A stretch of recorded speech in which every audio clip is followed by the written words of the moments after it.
Hello everybody, this is Vann Ellison, the President and CEO of St. Matthew's House. Today for our virtual tour, we're at Wolfe Apartments. We're enjoying this beautiful weather. Season has gone on with just beautiful sunshine, and it's kind of appropriate to be at Wolfe Apartments where it's springtime in a lot of people's lives. That happens year round here. Today, while there's birds in the background and all kinds of fun stuff going on, for us it's a great joy to talk about Wolfe Apartments a little bit. Back in the early 2000s, the board of directors of St. Matthew's House really started looking, what could we do to help people transition out of our shelter?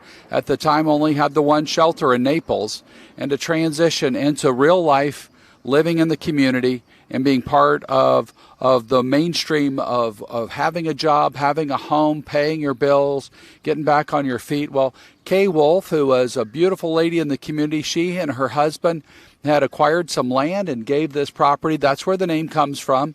Jack Stanley, her nephew, was a longtime board member and approached her about giving this property to St. Matthew's House. And then through a capital campaign and some help from different organizations, these 4 apartment buildings and the pavilion and all this was built. And in 2003, we started moving our first people in. Right now in the apartments, you'll see, we'll show you around a little bit. You'll see in an apartment. We'll talk a little bit about what happens here. I can go back in my mind to think about the very first person that came out here to Wolfe Apartments. Had gone through the shelter, a single mom who had lost custody of her kids. As she got sober and her life was being turned around, and she got custody of her 2 young boys back at Wolfe Apartments. And those boys were excited to be back with their mom and getting life back in order as she was sober and doing well.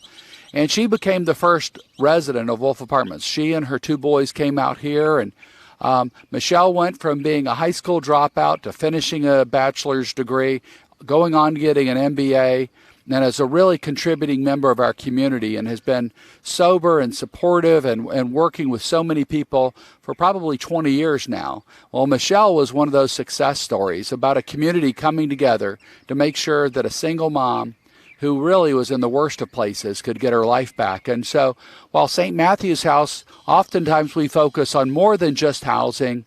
We focus on spiritual transformation and job and career advancement and education and physical health, and all of those things are important, but we still are a housing organization.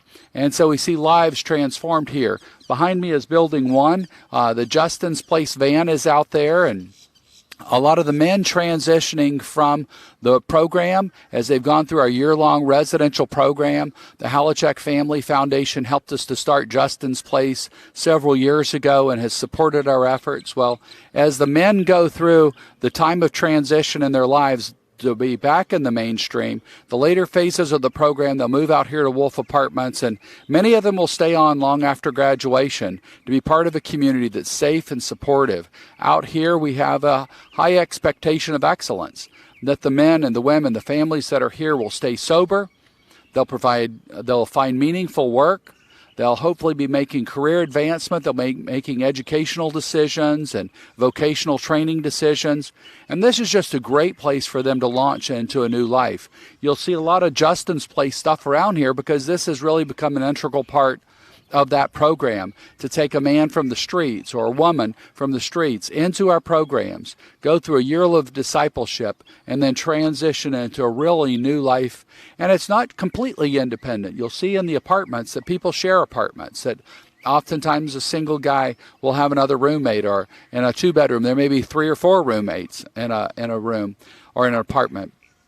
And then you'll see families coming back together as well. Probably ought to take you around a little bit so you can see. We're here in Golden Gate City, and couldn't be better weather. It's quiet and beautiful day today, except for all the birds around here. But, you know, all this wildlife is really a sign that you have a healthy living community right now, and it's a beautiful thing to be out here. Let's take a walk over here, and we'll get a chance to go in and show you some of the apartments and what we're doing. We're moving over here to Building 2. As we do, I'll point out a couple of things. We always want to tell you the best stuff, but some of the tough things is these are now 18-year-old buildings.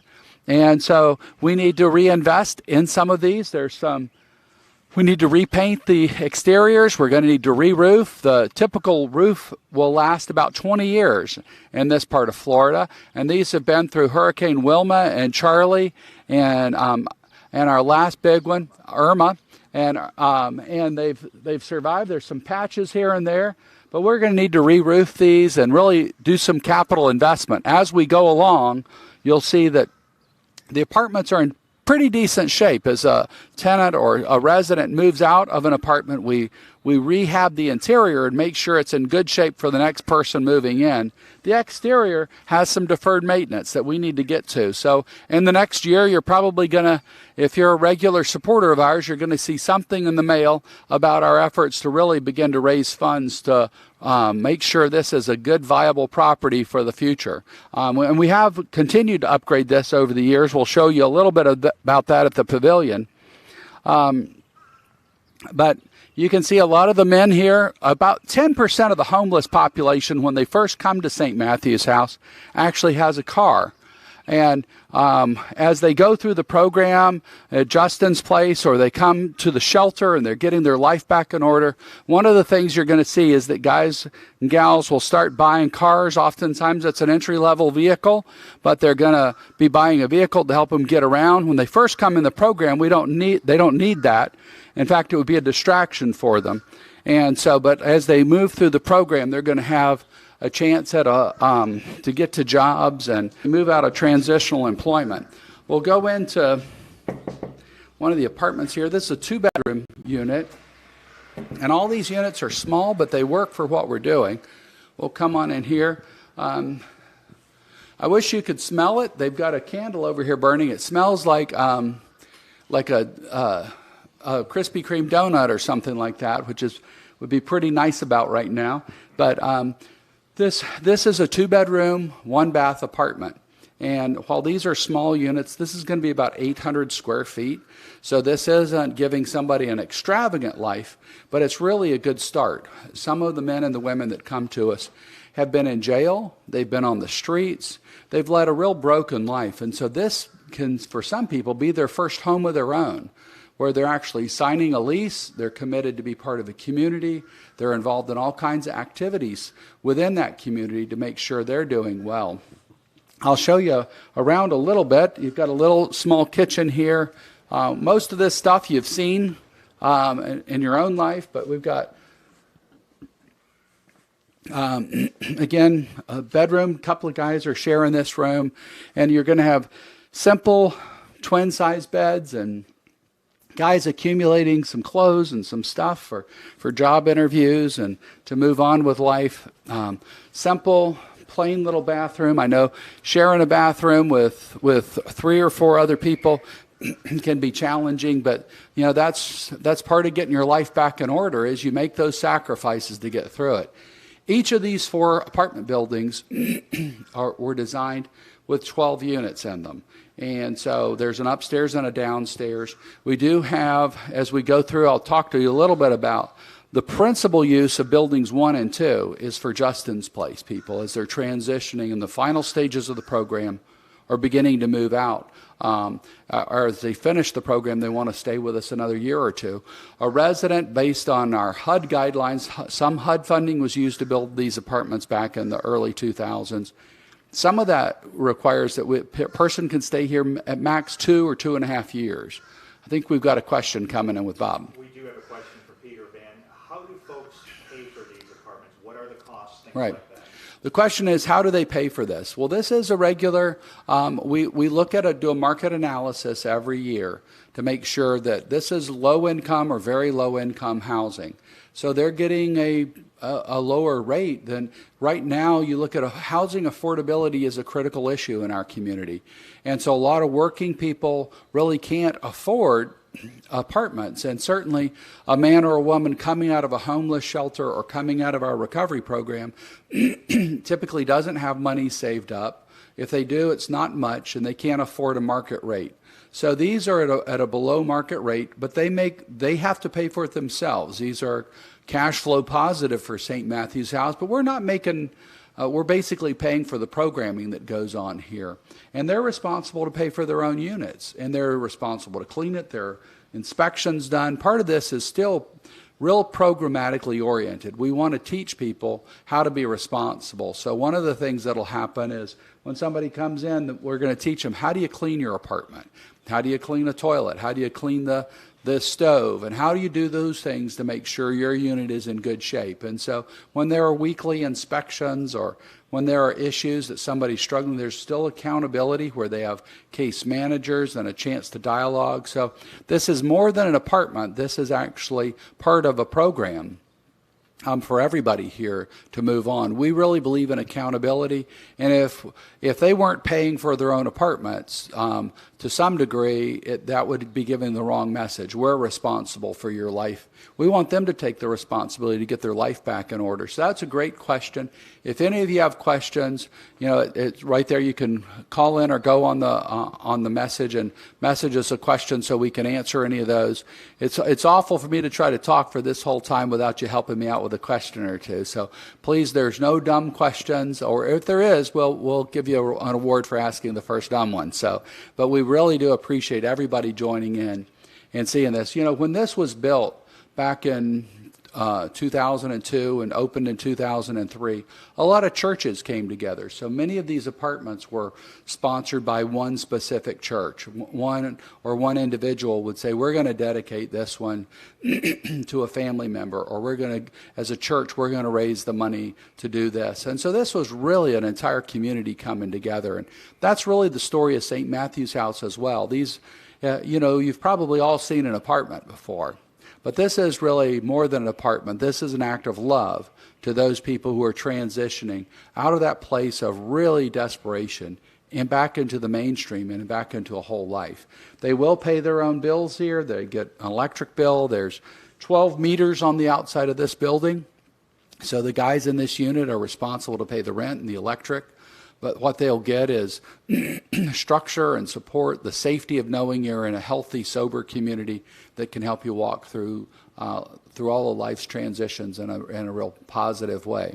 Let's go out and we'll show you a few other things. As we go through, like I said, these aren't big units, but they're adequate for the purpose. You will see a lot everywhere you go at St. Matthew's House. You're going to probably see a lot of bicycles.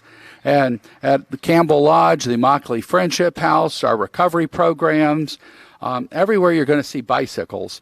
And for a lot of people, that's not just for recreation. That's a primary mode of transportation. When you are getting back on your feet, having a bike to ride to the bus stop, and then taking a bus somewhere is a great way to get to work. We do help with some vouchers for people that are just starting work so they can have bus vouchers. We want to see them have the resources they need to succeed. And so it's really important. A lot of the people out here will carpool. So if somebody's got a car and one of their roommates or a friend in the program out here doesn't have a car, they help each other with that. And they drive to, share a little gas money and drive along the way. We'll go back and show you this playground in this area real quick. Out here, regularly there's a chance for guys to get out here, the men and the women. There's a lot of community activities. So throughout the week, you'll have people cooking on the grill, having like a picnic kind of atmosphere out here. This is a good time to socialize and for people to begin to get back into the normalcy of life. And I've been in apartment complexes over the years in my own life early on, and you didn't used to see those facilities used that much. They're actually really used here. Right now, people are at work or kids are at school. On any typical day, there's going to be about 20 kids in residence here with their parents. And so, but right now, they're off doing education and their parents are at work. But you will see this evening, there will be guys out here cooking with each other. And a lot of times that sense of community is a way people stay sober. And that's a real part of sobriety, is that sense of community, that we're in this together. Men and women will stay sober together far better than they will in isolation or alone. And so that's part of that healing atmosphere here. We'll take you in back. There's a small playground. Got a playhouse and a playground back here. And that's part of showing what we're about. This is about families coming together and kids having a place to play. This is really, in Golden Gate City, there's wonderful homes, there's great neighborhoods, there's also some questionable areas, and this has historically been a higher crime area. It seems like it's doing well now, and the Sheriff's Department is a real key partner in this.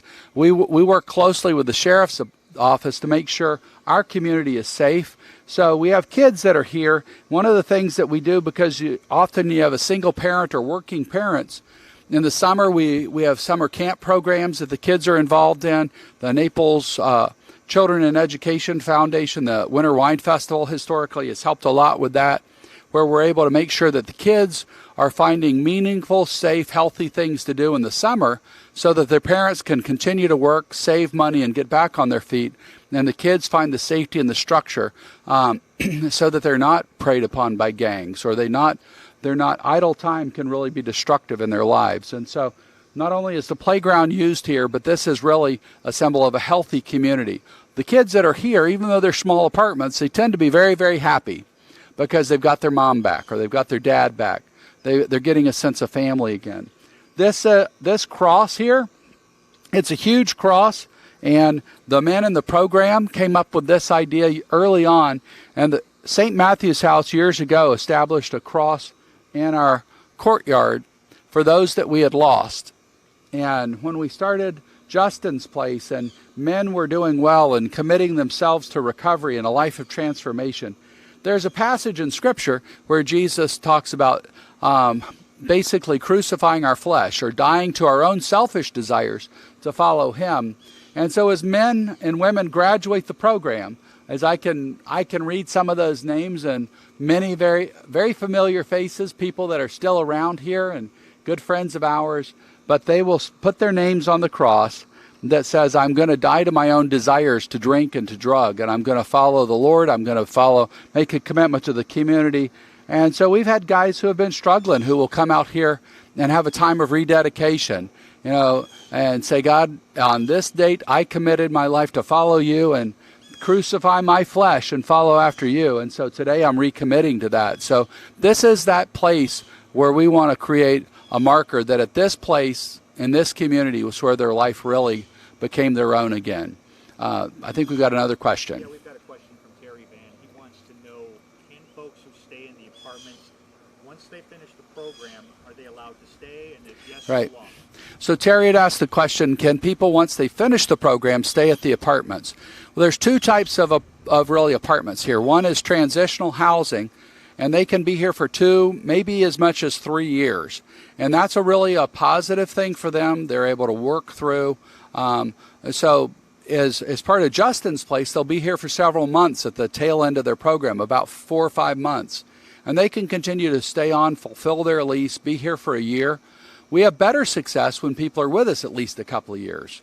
They're going to be establishing patterns of healthy living. And we really teach the idea that once you're sober and doing well, you need to have a pattern of success and community. And so they can stay here after they've graduated the program. The community people that are homeless that have come to us, and oftentimes a single mom with their kids or a family, they'll be in an apartment and they will have signed a year-long lease. And again, they can do 2-year leases and then can get an extension based on some circumstances that are outlined by HUD. But then there's 14 units that are designated for permanent housing. And those people, because of some kind of disability, physical or emotional disability, they're able to get an adjustment to their rent, so they're paying 30% of adjusted gross income. And they can really stay here as long as they're compliant with the lease and making progress. So we've had people that have been here for quite a few years in permanent housing. It really is intended to be permanent. Some of them will begin to try to work and get it back with other family, or may even get their own home at some point. During a downturn in the economy, while it's bad for the economy, housing becomes cheaper in the community oftentimes. So we've had people who have moved out in a bad economy. And right now the economy is booming, and so everybody that needs work is able to find a job and move on. But this is expected to be, a person will be here at least a year or two. And we have additional housing, Justin's Village, that after they finished up their time here, they could potentially move to Justin's Village if they need to stay with us longer. And this has just been a real positive atmosphere, and we hope that they'll be with us a year or two anyway. Let's move on. We're by the pavilion. When we first built Wolfe Apartments, this was an open air pavilion, and there was foosball, and this was a place for open air AA meetings and things like that. A number of years ago, we enclosed this because we needed some office space out here for case management, and we felt like it would be better for the whole community to have this enclosed. And so we put a good bit of money into making sure this was a great facility for us. Got some of the guys here. We'll stop so y'all don't have to listen to me the entire time. And I introduce a couple of people that are out here. And Travis, you want to tell us your role and what you do out here? Yeah, sure. I'm the director here at the Justin's Place Naples operations, overseeing Wolfe intake and the first phase of the program in Justin's Place Firehouse.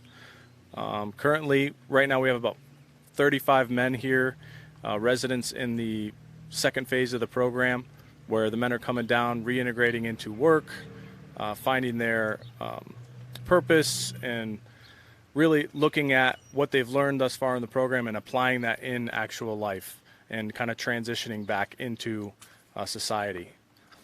Right now we have two of our interns here, Colin and Jeff. They're serving in a discipleship capacity where they are serving the men coming behind them.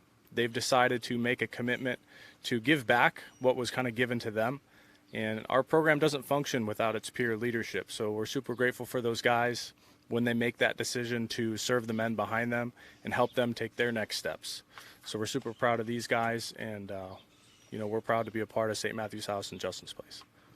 Well, guys, what's Wolfe meant to you guys? I mean, you came into the program and been here a while. What's it mean to you? Anybody want to, Colin?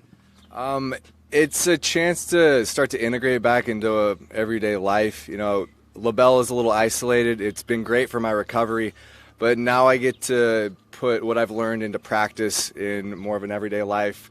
You know, stopping at gas stations, seeing alcohol, which was my drug of choice, and choosing to walk past it. You know, doing what I need to do, keep on the right path. You know, what God has planned for me. Thanks. And Jeff, what about you? Yes, it's a chance to practice all the tools that we learned through LaBelle out there, that experience, and just overall get along with society again. And like Colin said, to integrate back into society and be a contributing member of the workforce here. So, yeah. Well, you guys are giving back, and I know Travis gets to do that as well. What's it mean to y'all?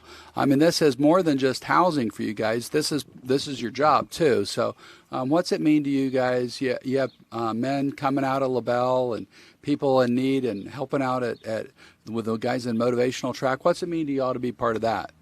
I mean, it's great to give back, especially since I've never really done that or wanted to do that for most of my life. You know, I was very selfish and lived only for myself. But now that St. Matt's has helped me, it's good that they're giving me a chance to help and give back. You know, with the day-to-day stuff, transportation, whatever is needed of me, you know, it's good to feel like I'm doing something and helping others.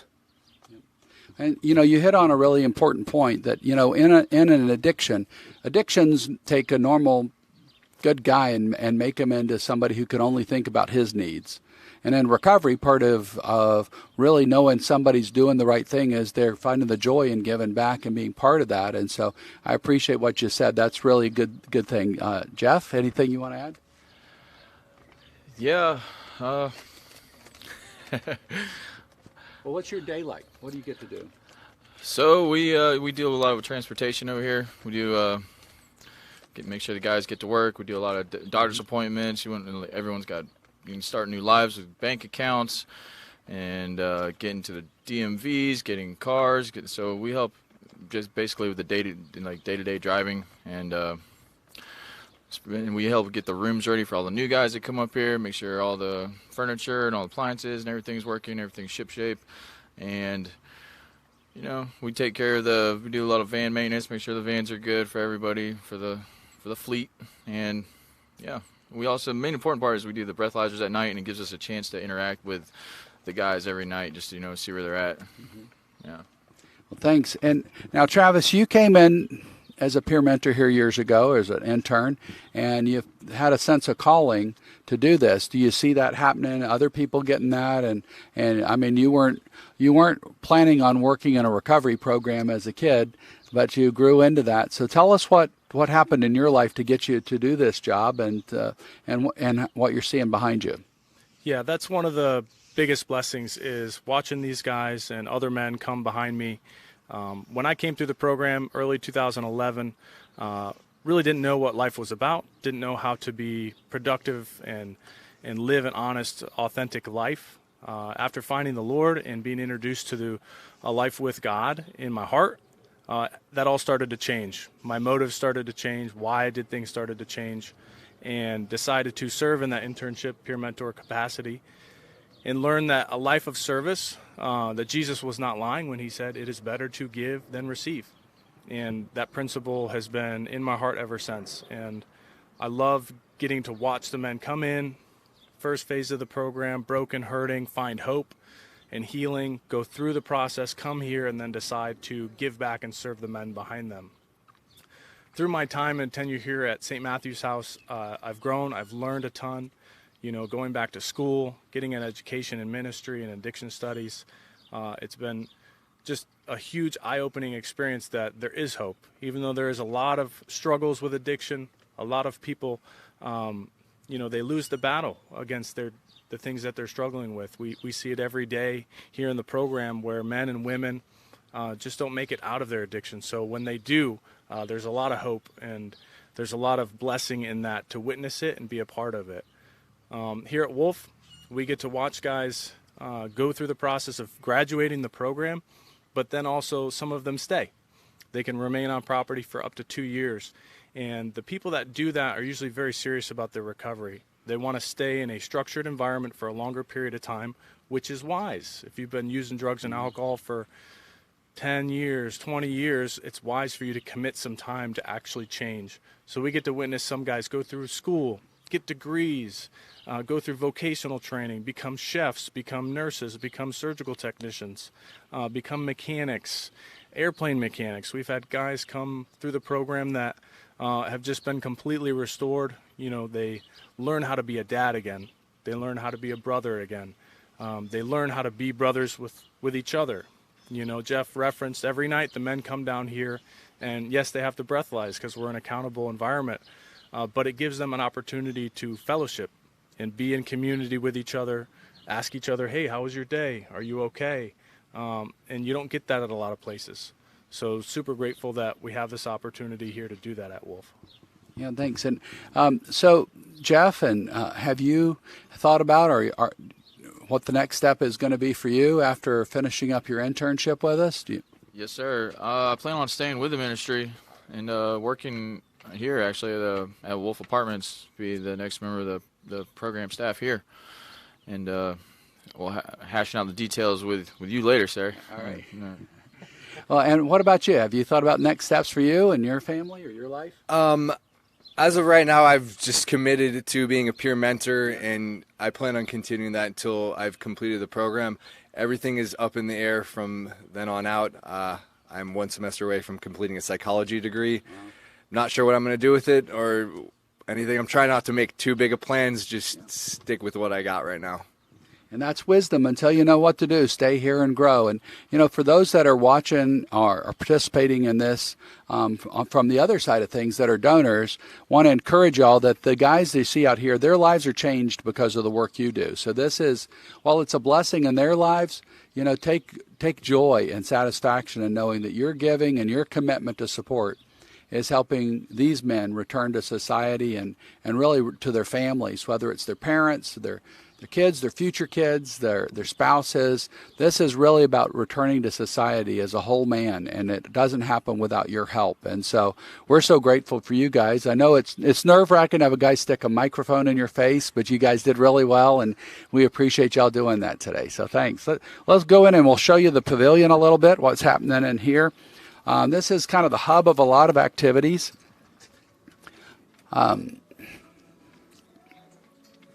We've got case managers' offices. Their case managers typically are here in the afternoon and evenings because the guys are out working right now. And so this is kind of a multi-purpose room. We've got a computer lab in the corner for people to do resume building and job searches. We have meeting tables to do Bible studies or 12-step meetings. Today there's a couple of guys in here that are cleaning the place up, and we're always in the process. This is a highly utilized property. And so maintenance is a regular part of what we have to do. It's one of the things that we teach as well, is that the men and the women that come to us need to find better job skills. And so learning to have how to fix things, how to repair things. Guys can get the skills they need if they haven't done that work to go on and work in a resort or in a condo community as a property management person and move into a better future because they've gotten some job skills. We can certify them in some of those basic things. They learn what we can do and what we need to call a professional to do, and what is minor repairs versus going to require a permit in a major project. So there's always that process of cleaning, of painting, of upgrading the facilities. And so on the inside, that's a regular part of our budget. The outside, those capital needs are still there. And this is, in the evening, you're going to see this very well utilized. Job postings are placed here, opportunities for people, prayer requests, all kinds of ways that people can find help in their daily lives. We'll head down toward the community track where the folks who live here typically have come through our shelter operations. They may have come through Justin's Place, but they're men and they're women who have transitioned out of that atmosphere to having their first apartment. This is where we're going to see most of the kids in the next couple of buildings. And the kids, you'll see everything from babies born in our care to teenagers. And because it's a community of accountability, when there is a teenager, they commit to the same kind of things that their parents do, that this is a sober community and that there's a curfew and there's mutual accountability. So that case management involves talking about those tough things, where sometimes as adults, I get to set my own schedule. But in this kind of community, if I'm out all night, my neighbors begin to have fear that maybe I've relapsed or that things aren't going well. And so there's mutual accountability within this property, that people talk about all kinds of issues and help each other walk through those different things. Again, this is the same kind of, they're really identical buildings, except there's a laundry room and a couple of them. But this is that same type of thing here. Is you're going to see places for kids to play. In this building, you're going to actually get to see kids' bikes as opposed to just grown-up bikes. This is where the bicycles are more part of recreation than an exercise than just getting to work. And so you see a lot of kids' bikes here. And our community has been very generous as we have Christmas and birthdays and things like that. Many of the kids will find their first bike here, and then we'll begin to train the parents in how to fix those kind of things. So we've had several kids that moms have said one of the most meaningful things in their life was when their kid got a bike, and then we had actually taught the mom how to fix it and repair it. So when that boy or girl had a need and their bike wasn't functioning, mom could now, who wasn't there before maybe because of her addiction, was now there meeting the needs of that child and really making a meaningful impact. We have another question, I think. Yeah, Van, the question is, you mentioned the community. Can the community, say volunteers or maybe church groups, be involved in any activities here at Wolfe? The question is, can people in the community as a whole, out in the churches, businesses, people like that, volunteer or participate with us by contributing here in a meaningful way with their labor? Actually, they do. We have Bible studies that are led by community members, by church groups. We have people that teach job skills in the afternoon. There's a group of 3 folks that are kind of our transition specialists that they really all have advanced degrees in capacity and human resources, and they're helping guys write their resumes, learn how to answer the questions. I see you haven't worked in a while. What's been going on in your life? How do I answer that so that I don't disqualify myself for the job? So there's a lot of those kind of things that, and anybody that wants to volunteer can go on our volunteer hub on our website. There's a connection to that and look for things. A lot of community groups will come and do meals at Easter, or we just had a big community dinner out here at Easter where St. Matthew's House prepared meals, but at other times we've had church groups that have come in and done a big holiday festival, a Thanksgiving meal where we're sharing with the men and the women out here. As COVID has happened, we've restricted some of that, but we're starting to loosen that up as it seems like we're passing that phase of things where the infection rates are really going down and things are going well. We have used a couple of these apartments as quarantine units during COVID. Having this as a resource for St. Matthew's House has really been vital to keeping our whole organization healthy. As somebody has tested positive, I think we've had 57 or 58 cases of COVID throughout St. Matthew's House in the last year. And when it's been a resident in either the shelter or our recovery programs, to be able to give them a place to isolate and be safe where they can be monitored, make sure their needs are met, but they're not infecting anybody else, has stopped the spread of COVID-19. And so as we go through the summer months, we look to open this up more and get community partners much more involved with us.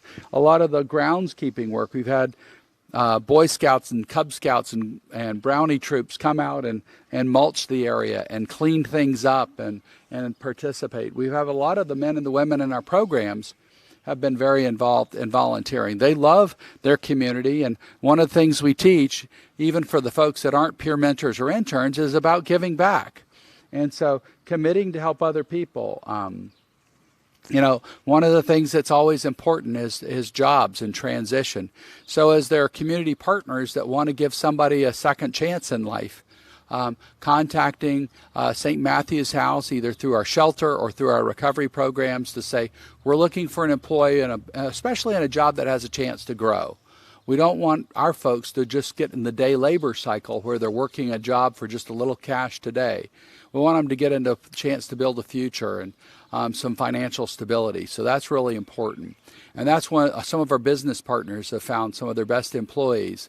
Some car dealerships, some restaurants, some hotels, some partners in the community have loved hiring our people and seeing them transition into being really valuable members of their teams. We've spent a good bit of time talking about what we do. And this is really, for us, this manifests kind of one of the key pieces for St. Matthew's House. We believe in changing the entire life of the person. Spiritually, we want them to have an awakening. We want to save them from the immediate peril of an addiction or being homeless on the streets. We want to see them healthy. So we work with the neighborhood health clinic to help people get their medical needs addressed and community partners in that area. We want to see them get training, so we have scholarships available. And we work with other community partners to make sure at vocational schools or at colleges they're getting the best opportunities. And we're really wanting them to feel like they belong, that they're loved, and that they matter. And so this is one of those key components, that housing done in this manner really adds dignity and purpose and value to the life of somebody who may have felt like there was no hope and no future. So we appreciate everybody for being with us today and to talk about what Wolfe Apartments means.